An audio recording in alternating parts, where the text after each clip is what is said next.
As you may know, I'm in a long-term relationship. Suck it, losers. This is my girlfriend, Izzy. And while we have a very strong relationship and love each other to bits, the journey here was a bumpy one. Now, there are a hell of a lot of things no one tells you about relationships that I had to learn the hard way. But first, let me take you back to before I knew what I was getting into, our first date. We had been friends in school for a while, and I quickly realized I had feelings for this girl. Feelings I'd never had for someone before. I started sitting next to her every day, doing my hair, dressing nicer, taking breath mints, all to eventually, finally build up the phenomenal courage to let her ask me out. Yeah, okay, she asked me first. My flirting style of standing around awkwardly until they fall in love was apparently irresistible. Way to go, Brody. Now future you will never hear the end of this. Suck it, loser! We decided to see Top Gun Maverick together, and let me tell you, I cannot remember a single thing that happened in that movie. All I could focus on was how to do the move. You know, the movie date move. The yawn and shoulder. The old wraparound. The infamous, are you cold? But I was just too anxious to do it. I don't care what you tell me. I'm gonna have to fly that plane and I'm gonna have to fly it good. Do it, man! What if she's just waiting for you to do it and the fact that you haven't yet is making her nervous? Or what if she totally hates you and if you do it, she'll think you're a total creep? How will he know if he doesn't go for it? He's gonna remember this night no matter what, I guarantee that. Fine, how about he just sits here doing nothing and they just stay friends who awkwardly went on a date and Brody can never talk to a girl again? Alright, I get it! That's what the plane's for. Okay, I'm doing the move. Yes, I literally said this. I'm the plane guy. Planes are my thing. Planes are my life. Oh, I can't believe he did it. Oh my God. By all means, the movie was a success. Whatever happened in there. Tom Cruise eating airline food or whatever. But the date wasn't over yet. There was still another date night cliche to spike my anxiety. Well, that was a good movie, huh? Yeah, I loved the planes. And I love the guys. I mean, not like that. Well, hopefully we can do it again sometime. Yeah, me too. She wants you to do it! Just do it, you coward! Be a man! Do it! Can I kiss you? Sure. Okay, I'll see you at school. Whoa! Yeah, she likes me! I can't believe it! Yeah! Whoa! We did it! We kissed! And everything's been smooth sailing from there. Breaking news! My girlfriend's birthday is next month and I just spent all my money on new rims for my Mustang. This video is sponsored by Opera. Opera 1R2 is Opera's newest internet browser exclusively for those with great taste. Just look at these gorgeous new themes. Much better than being flashbanged by a blinding white default screen. Do you like quality of life enhancements? I do too. My quality of life used to be so low, but now I have tab islands. Finally, I can organize my billion YouTube tabs from important emails to save time and space and look less deranged, which I'm not. And with tab traces, I can see which tabs I used most recently by which are underlined darkest. Not to mention a built-in media player that you can drag wherever you want, even outside the browser. May I interest you in split screens? Just drag and drop. No more flopping between windows. Now writing scripts or essays sucks significantly less. Shopping for wheels for your Mustang? Use the AI feature Aria with a few key presses. Have her figure out what car the rims are from, or have her generate an image of anything you need, like what your car would look like with them on. Alright, I probably shouldn't get pink. And it's your lucky day. Opera is offering an exclusive 20% off. Wait, what? It's free? Okay, it's hard to believe, but that's a damn good deal. Link in the description, and back to the video. A few months into our relationship, I had the brilliant idea to take Izzy camping. It would be picturesque. I'd wow her with my masculine wilderness skills, treat her to some s'mores, and we'd gaze into the cosmos as we drift off into a rosy slumber. So, we packed up our supplies and wheeled off to the campsite. Right away, I got to setting up this old tent I borrowed from my dad. After I spent 1,000 years detangling the wire monster of a tent and setting it up, I realized something was missing. Does that look unstable to you? Might be a little lopsided. Our tent literally started flying away. Apparently, the random tent from my dad's garage didn't have pegs. It was one ugly kite. But I was not ready to give up yet. We will have our Instagram-worthy date or we will die trying. So we hopped in my truck and drove all the way back into town to go to Walmart. After we got a shiny new $30 tent, since apparently you can't just buy pegs, I was genuinely frustrated. Nothing had gone to plan and it was the first time Izzy had ever seen me angry. I sloppily threw the tent up and started working on a fire. Maybe I could salvage my masculinity if I got this right. But when I went to grab the materials, well, it turns out my masculinity had a bigger part in packing our bag than I did. I had packed nothing but a flint and steel and a survival knife. Before we had gone camping, I'd bragged to Izzy about going to wilderness camp one time when I was 13 and that I can start a fire with practically nothing. So there it is in my bag. Practically nothing. I tried and failed and it just wasn't happening. Izzy even found some matches, but those wouldn't work either. I even resorted to burning some of our homework to get it started, to no avail. Sorry, Mr. Jones. Oh, this is so stupid. Do you mind if I give it a try? Fine, whatever. I mean, I went to frickin' wilderness camp when I was 13, but for kicks and giggles, let's have you give it a go. Get out. So we finally got our s'mores and hot dogs. No thanks to me. And after an uncomfortably cold night of sleep, we went home. With a caveat that our next date would be more, normal. And hey, if there's one thing I accomplished on our trip, it was making a memory. For better or worse.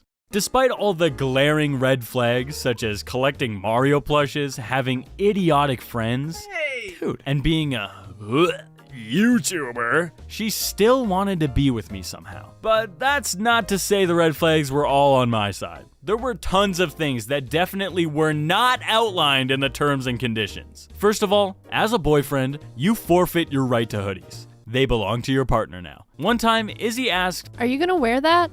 to a hoodie I was currently wearing. Yeah? Well, that's too bad. How did you, what? After living together, you may get the treat of doing laundry for your partner.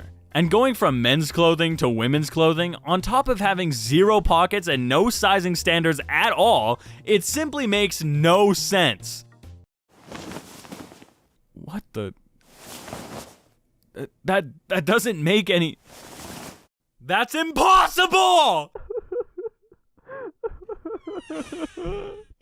What happened in here?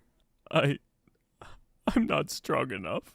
Secondly, Izzy has a software glitch that prevents her from picking up her phone when it is most necessary. This cannot be fixed. I go to the supermarket to pick up something she asked for and call her to double check. No.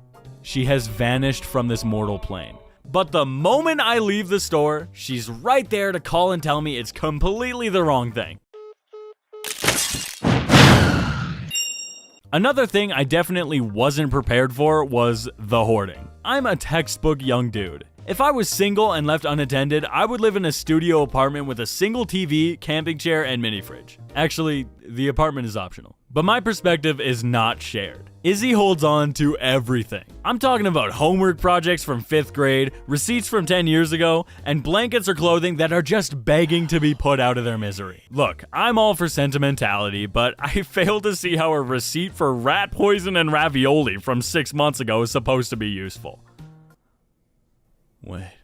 Although, I'm not blameless in this. When we first got together, I promised Izzy that every month I would give her a new Squishmallow. You know, those egg-shaped plushes that drive people crazy. Which is really cute when you first get together. But after a couple years, they've slowly and inevitably taken over our home, and I'm afraid if we turn the lights off, they will take over our souls.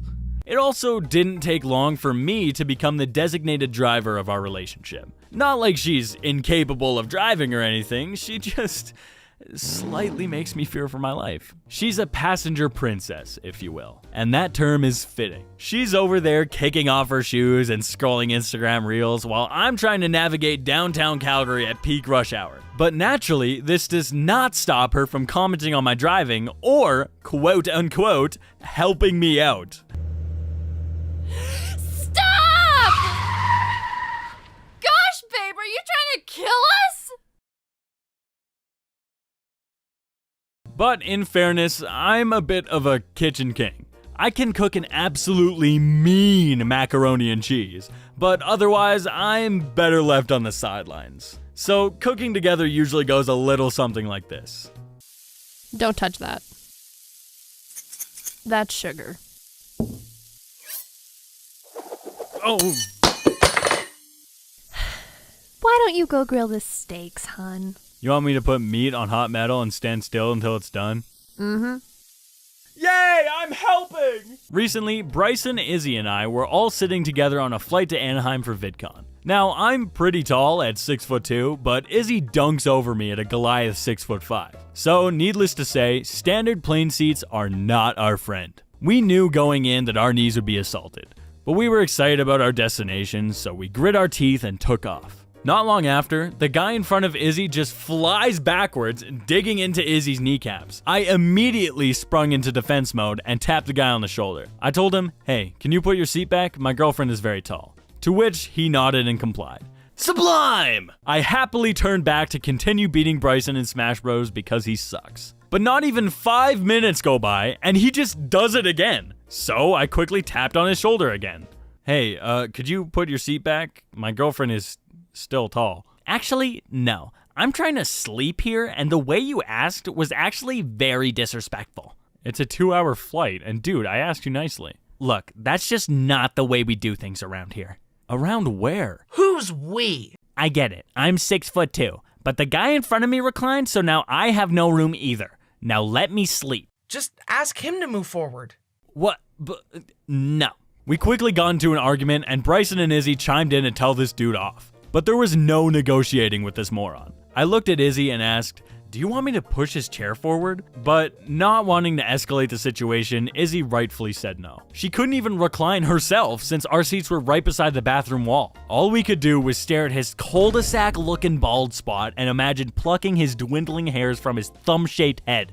So, when he briefly leaned forward to get his drink from the flight attendant, I stuck my knee behind him and made sure he couldn't recline. He looked at us, getting more and more irritated and trying to force it back, but I wouldn't budge. Eventually, he asked the attendant to sit somewhere else, but the plane was full, and I held my ground all the way until the plane landed. I beat him. And to sweeten the victory, when this dude stood up, he was barely 5'6". If he's 6'2", I'm Shaquille O'Neal. Lastly, a quick PSA for anyone entering a relationship for the first time. There are unspoken rules as a partner that you must abide by. You're gonna wanna write these down. If you go to a restaurant, you will be taking the crappier seat, and you will be calling over the waiter if their order is wrong. If you're playing Minecraft, turn keep inventory on. Swallow your pride, gamers. Go play hardcore on your own time. Many relationships have fallen to the nether. If they ask you to do something when you're free, they're asking you to do it now. If they ask you to do it in a few minutes, they're asking you to do it 10 minutes ago. So get on it. Now, go! If they put down their phone, you put down your phone. It is no longer phone time, apparently. Unless they specifically ask you to, don't try to solve their problems for them. Just listen. This is the first thing Brock told me when I got into a relationship, and it's true. This list goes on forever, and I'm still adding to it, but this will hold you over for a few weeks. Despite everything, I wanted to genuinely say that relationships are worth it. I talked about all the funny stuff here, but if I talked about everything I love about Izzy, I'd never shut up. Even though I made fun of her a ton in this video, I really love and appreciate Izzy more than words can convey. She seriously is the best, and is very awesome and cool and pretty. And I would still love her if she was a worm! I need to know you mean it! Thank you very much for tuning into this Yap Fest. Real quick, I just designed new merch. If you order it now, it'll probably arrive before Christmas. And I want to give a big thanks to my team for helping me make this video so awesome. Please show them some love. Speaking of love, thank you again, babe, for letting me make fun of us on the internet. I really appreciate it. Happy holidays. Thank you for watching. Get out of here!